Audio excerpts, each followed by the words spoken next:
Alors, ce budget, il a déjà été quand même largement présenté dans son épure à travers le débat d'orientation budgétaire. Donc, je ne reviendrai pas dessus. Nous avons d'une part la stratégie de mandat, d'autre part la stratégie financière avec des impératifs forts que nous tenons. Slide suivante. Nous avons un certain nombre d'atouts dedans, ce sont des réponses fortes, c'était le sens des orientations budgétaires sur l'urgence climatique, l'emploi, la formation, des investissements en croissance, j'y reviendrai, et une exigence de la gestion permettant de conserver toute la capacité d'intervention dans le futur. Quelques inconnus quand même n'ont pas été levés, même des zones d'ombre sont arrivées, j'en dirai quelques mots, sur l'apprentissage, sur l'évolution de la CVAE, et puis des éléments d'impact législatif qui peuvent modifier ce que nous avons prévu de faire. La stratégie financière, c'est l'épargne brute, c'est la maîtrise des dépenses de fonctionnement et la réponse sont en 2% maximum d'augmentation des dépenses de fonctionnement dans ce budget.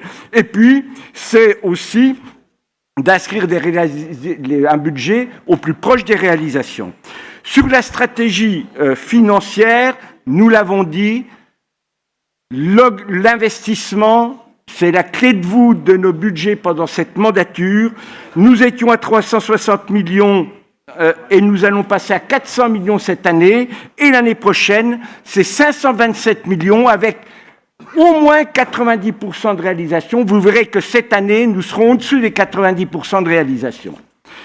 C'est donc une hausse, je vous redonne le chiffre de 283 millions, qui était celui que nous avions eu au moment de la fusion des deux régions. Notre ratio de désendettement va rester à 4%, ce qui nous amène à un équilibre budgétaire avec 4 ans, oui, j'ai dit 4%. Ah, oui, là, je voulais aller trop vite. Vous suivez, donc c'est que je suis court. Alors, ce budget, vous le verrez quand on verra dans le détail, les frais financiers, bien que nous empruntons plus, sont en diminution. D'autre part, nous maintenons une épargne brute que je vous préfère de considérer plutôt en masse d'argent plutôt qu'en pourcentage, parce que notre budget lui-même se développant, et en réalité, pour financer l'autofinancement, pour financer l'investissement, l'autofinancement, c'est une masse d'euros, 2 millions d'euros, et non pas des pourcentages. Sur les équilibres budgétaires, nous sommes à périmètre constant, avec une évolution de 1,3% des recettes. Cela est dû en grande partie à ce que nous avions obtenu sous l'ancien quinquennat du dernier Premier ministre, c'est-à-dire d'avoir transformé des recettes qui étaient des contributions de l'État votées à chaque budget et asseoir cela sur des parts de TVA qui nous permettent d'avoir un certain dynamisme. Et c'est quand même un élément sur lequel toutes les régions de France s'étaient battues et qui porte ses fruits, puisqu'on a des recettes qui évoluent favorablement à hauteur de 1,3%. Et nous avons, à périmètre constant, des dépenses de fonctionnement qui, elles aussi, augmenteront de 1,3% si on ne prend pas en compte ce qui apparemment n'a pas été pris en compte dans certaines interventions liminaires, parce que quand on parle du budget économique, il y a aussi des compétences nouvelles qui sont arrivées, qui modifient sensiblement l'épure totale du budget. Ensuite, un focus sur l'apprentissage, une part de risque fort, c'est-à-dire que la prime des employeurs apprentis des 4,8 millions dont la présidente a fait référence dans son intervention liminaire, on nous dit aujourd'hui qu'on doit faire une croix dessus. Région de France est vraiment contre cela et essaie de se battre. On n'a pas modifié le budget pour autant, c'est une zone d'ombre dont celle que je partais. Il y a encore d'autres risques sur l'apprentissage qui pourraient nous amener des zones d'insécurité entre 5 et 10 millions d'euros. Ensuite, sur les dépenses prévues, nous sommes quasiment stables en autorisation d'engagement sur le fonctionnement et sur les CP. Les CP, nous sommes en retrait d'1,3%, mais cela vient du fait qu'on perd la compétence apprentissage. Et moi, ce que je voudrais dire, c'est en voyant les dépenses les unes après les autres, les transports, 423 millions, Et les 20 millions, monsieur Sauvadet, est-ce qu'il faut les enlever au TER? Est-ce qu'il faut les enlever au car à 1,50 € et faire payer plus? Est-ce qu'il faut, au niveau du transport scolaire, refaire payer les familles? Autant de questions que les Bourguignons-Franc-Comtois aimeraient connaître votre réponse, parce que quand vous annoncez 20 millions d'actions publiques en moins, il faut savoir où vous les prenez. Est-ce que c'est sur la formation professionnelle, c'est-à-dire on se retire totalement sur les avancées que l'on a fait pour être plus performant et avoir plus de personnes en formation professionnelle, moins de décrochage? Est-ce que c'est se retirer totalement de l'apprentissage? On peut, sur les 215 millions, effectivement décider d'en enlever 20 ou 25, même 45, vous avez dit, voilà. Sur l'enseignement, 190 millions, est-ce qu'on fait payer un peu plus les familles? Tout ce que l'on a mis en dette, est-ce qu'on l'enlève? Est-ce qu'on va fermer des lycées? Parce que c'est une façon de faire aussi.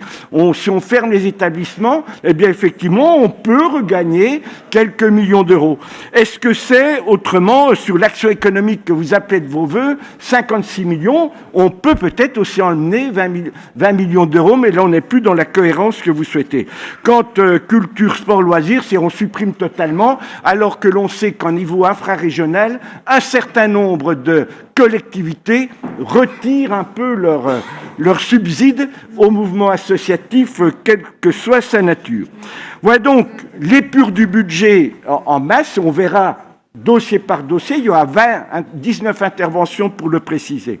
En ce qui concerne l'investissement, donc en autorisation de programme, nous avons une baisse par rapport à les dernières qui vient du matériel roulant. On a retravaillé l'épure, mais on reste à un niveau de 537 millions et on a des crédits de paiement investissement qui vont être en augmentation. Alors, dans les 581 millions, il y a les 49 millions de remboursement de la dette que l'on retrouve dedans, donc c'est le service de la dette. Donc, on est à 427 millions d'investissements avec une réalisation supérieure à 90%, c'est notre objectif. Sur les transports, sur l'enseignement, 141 millions, l'action économique, 60 millions, et puis l'aménagement du territoire, 53 millions, les fonds européens, c'est recettes dépenses, mais c'est aussi en augmentation, la formation professionnelle, 20 millions, les services généraux, 19 millions.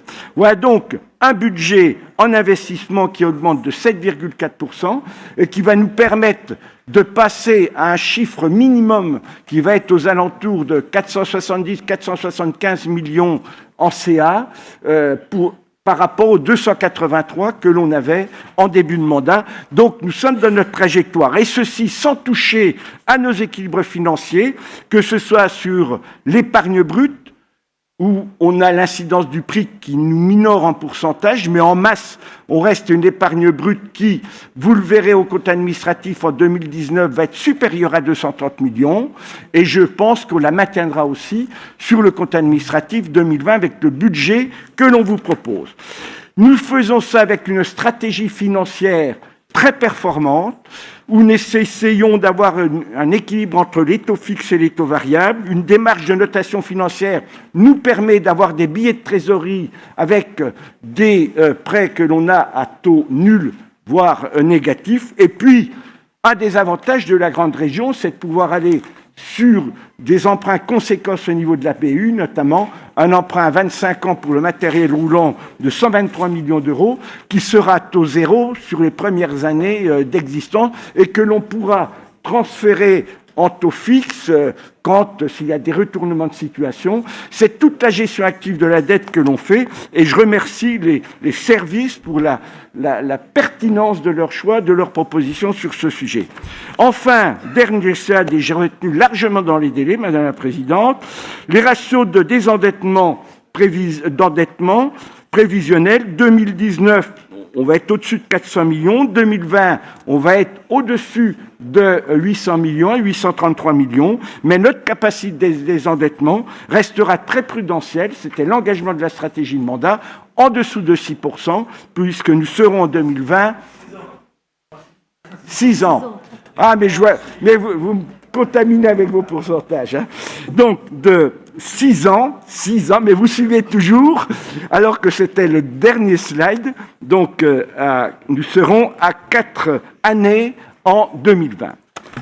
Voilà, mes chers collègues, cette présentation rapide, mais qui va être complétée par toutes les présentations. La seule chose de bien, c'est votre